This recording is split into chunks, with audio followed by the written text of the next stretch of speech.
구독자 여러분 안녕하십니까? 갱수TV입니다. 구독과 좋아요 부탁드리겠습니다. 네, 오늘은요 토요일이잖아요. 그래서 최근 시황가 좀 설명해 드리고요. 그 다음에 금리 인상, 아이고 진짜 하긴 하는 건가 다들 궁금해 하실 텐데 한번 알아보도록 하겠습니다. 자, 그 다음에 두 번째로 델타 변이에 이은 이제 델타 플러스 변이까지 들어왔습니다. 제가 지속적으로 이제 원래 평일에 영상을 하나 찍고 주말에 두 개 찍고 이러면은 이제 최대로 세 개를 찍는 건데 최근에 이제 좀 일이 힘들어져 가지고 지금 주말에 두 개 정도만 올리고 있습니다. 사회가 어떤 방향으로 흘러나가는 건지에 대해서 알아보도록 하겠습니다. 6월 16일이었죠. 지난주였습니다. 수요일 날 새벽에 긴급하게 이제 새벽 3시에 패드의 제롬 파월 의장이 연설을 했었는데요. 모든 주식, 그 다음에 세계 증시는 거의 한순간에 멈추게 됩니다. 보합세에서 계속 왔다 갔다 하는 그런 시간이 있었는데요. 금리 인상은 당장 없지만 금리 인상 시기를 당길 수밖에 없다. 왜냐하면은 경기 회복이 지속적으로 이루어짐에 따라서 경제가 회복되는 낙관적인 전망을 내놓았습니다. 그래서 FOMC 위원회에서도 금리 인상, 즉 그 점도표를 제가 보여줬지 않습니까? 그 점도표에서도 보여줬다시피 금리 인상을 조금 더 빠르게 앞당길 수 있다라는 그 말과 함께 주식이 한순간에 내려가는 모습을 보셨었습니다.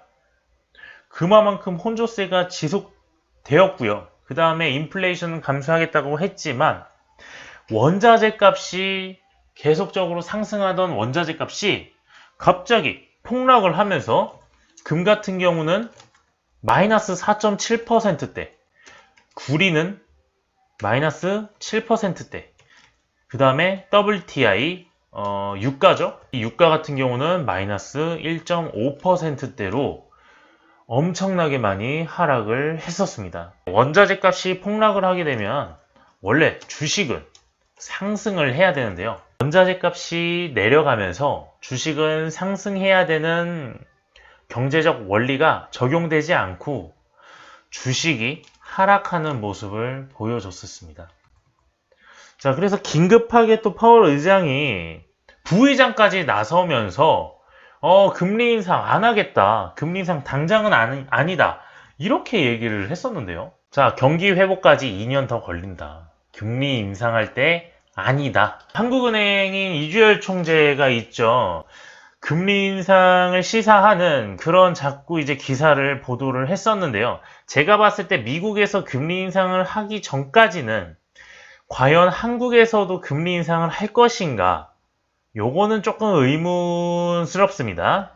자, 연방공개시장위원회 FOMC 부의장을 맡고 있는 존 윌리엄스가 완전한 경기 회복까지 2년이나 더 걸릴 것이다. 왜? 완전 고용 회복 수준이 기대에 미치지 못하고 있어서 기준금리를 인상할 때가 아니다 라고 강조를 했습니다.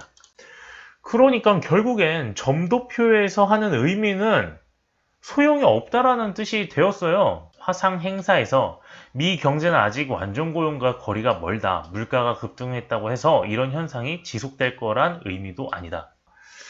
금리 인상을 하겠다는 시사와 함께 갑자기 경제가 한순간에 시들어가는 이런 모습을 보여서 자, 요 지점에서 이제 부의장이 나와서 연설을 했습니다.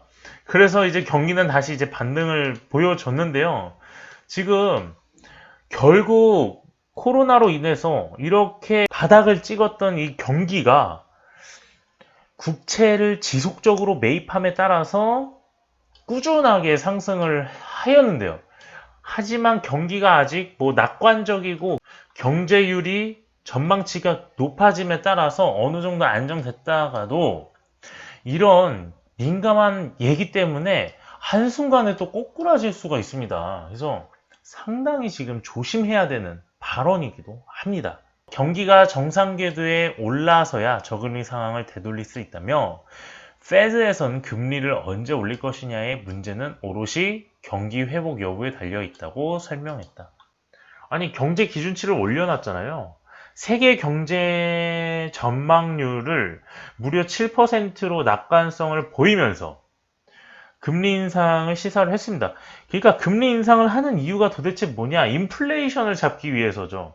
실물 경제에 계속적인 타격이 있기 때문에 서민층이라든가 이런 소상공인, 프리랜서 이런 분들 같은 경우는 지속적인 수입이 일정하지 않기 때문에 인플레이션으로 인해서 타격이 상당합니다. 인플레이션을 내리기 위해서는 금리 인상이 필수 조건이 되는 것이죠. 금리 인상이 꼭 좋은 것만은 아닙니다. 주식이라든가 부동산 이런 자산의 규모가 점점 금리 인상을 하게 되면 시중 은행으로 이제 들어가게 됩니다. 시중에 있는 돈이 몰리게 됩니다. 주식에서 돈 빼가지고 은행에다 넣고요. 부동산의 자산을 줄어들고요. 그렇기 때문에 금리 인상이 딱히 기존의 사람들에게 좋은 것만은 아니다. 자, 그래서 결국엔 물가 상승 압력이 올해 4분기에 완화될 것으로 전망을 하고 올 가을쯤 고용 상황이 크게 개선될 수 있으며 물가 급등과 구인난은 모두 일시적 현상이라고 잘라 얘기했다. 하루 400달러 달하는 렌터카 대여료가 영원히 지속될 수는 없는 일이고 바로 물가 문제를 해결할 수 있는 가장 좋은 방법은 물가 자체라고 했다. 자, 물가가 뛰면 기업이 공급 확대에 나서면서 자연스레 가격을 떨어뜨릴 거란 논리다. 결국에는 무슨 얘기인지 아시겠죠? 인플레이션으로 인해서 최대 4% 이상으로 급등을 할 것으로 예상을 했고 파월 의장은 감내하겠다고 얘기를 했습니다만 결국에 내년에는 2%로 떨어질 것이다. 자, 그거는 결국 시장에 맡긴다라는 뜻이 된 거죠. 시장에 맡기겠다. 즉, 자유시장 경쟁에 의해서 기업들이 알아서 순환을 하면서 나라가 경제적인 구조를 긍정적으로 상향치를 올리겠다. 그러면은 2년 후에는 금리 인상을 조금 논의를 해보면서 올라가겠다라고 얘기가 되겠습니다. 자, 그럼 금리 인상은 도대체 얼마 정도 할 것이냐? 0.25%에서 0.5% 수준이 될 것입니다. 자, 이러면서 주식시장도 조금씩 하락하는 모습을 보이겠지만 2023년 금리 인상을 보이기 전까지는 결국에는 무슨 소리냐? 호황이다. 시장에 맡기겠다. 이러므로 인해서 변동성과 그 다음에 공포, 그 다음에 혼조세는 조금 사그라든 것 같습니다. 이제 3년 동안 또 제로 금리를 한다고까지 얘기를 했어요. 3년간 제로 금리다. 이렇게 되면은 2023년이 아닐 수도 있겠지만 아마도 23년과 24년 요거를 아마도 왔다 갔다 하지 않을까 그런 생각이 됩니다. 델타 플러스 변이까지 있습니다. 지금 우리나라 3상을 앞두고 있는 기업들이 있습니다. 바이오 관련주죠.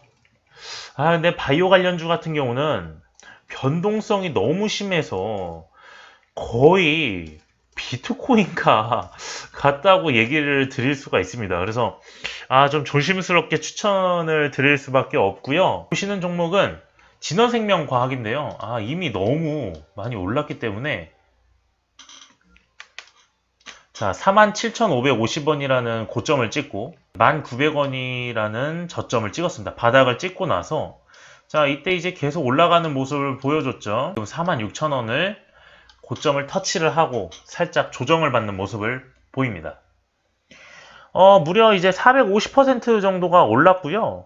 그 다음에 이제 3상을 진행하고 있습니다. 정부에서도 적극적인 지원을 해준다고 얘기를 함과 동시에 상한가를 2연상을 가는 모습을 보여줬는데요. 하지만 제가 추천드릴 종목은 이게 아니라 바로 백신 13만 1,000원까지 들어왔는데 자, 이 종목이 코로나가 터지고 나서 임상을 계속 준비했던 기업이었고요. 자, 19만 원을 터치를 하고 엄청나게 하락을 했습니다. 8만 1,000원을 보여줬는데요. 저는 지금 현재 86,300원에 들어와 있습니다. 이 정도면은 거의 반토막 지금 고점 대비 60% 이상이 떨어졌습니다. 그래서 제가 86,300원에 들어가고요.